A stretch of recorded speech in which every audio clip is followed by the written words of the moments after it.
আগরতলা শহর জুড়ে এখন ধর্মীয় আবহের ছোঁয়া। 2570তম বুদ্ধ জয়ন্তী বুদ্ধ পূর্ণিমা উপলক্ষে সেজে উঠেছে বেণীবন বিহার এবং অভয়নগর প্রাচ্যবিদ্যা বিহার। আগামীকাল বুদ্ধ জয়ন্তীকে কেন্দ্র করে এখানে অনুষ্ঠিত হবে একাধিক ধর্মীয় অনুষ্ঠান। বিশেষ আকর্ষণ হিসেবে থাকবে দেশ ও বিশ্ব শান্তি, সম্প্রীতি ও মানব কল্যাণ কামনায় বিশেষ প্রার্থনা সভা।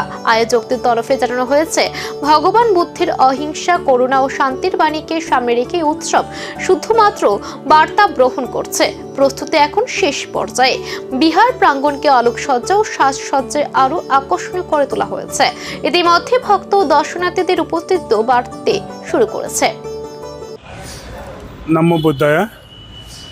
আজকে 30শে এপ্রিল আমরা বুদ্ধ জয়ন্তী উপলক্ষে সকালে 9টার সময় আগরতলায় ক্যান্সার হসপিটালে গিয়ে ফল, ফ্রুট, সুইট, জল দান করেছি পেশেন্টদেরকে। আমরা পূজা করে ওদেরকে আশীর্বাদ দিয়েছি যাতে পেশেন্টটা সুস্থ হয়ে ঘরে চলে যেতে পারে। তারপরে দুপুরে আমাদের 4টার সময় ছেলে মেয়েদেরকে সিট অ্যান্ড ড্র কম্পিটিশন আছে বুদ্ধ লাইফ অফ বুদ্ধ নিয়ে। আবার তারপরে কুইজ অ্যান্ড কম্পিটিশন আছে বাচ্চাদেরকে বুদ্ধ জীবন চরিত্র নিয়ে। আগামীকাল সকালে মেন বুদ্ধ পূর্ণিমা 1 তারিখ মে। ওখানে আমাদের আসবে মহামান্য রাজ্যপাল, গভর্নর আসবেন।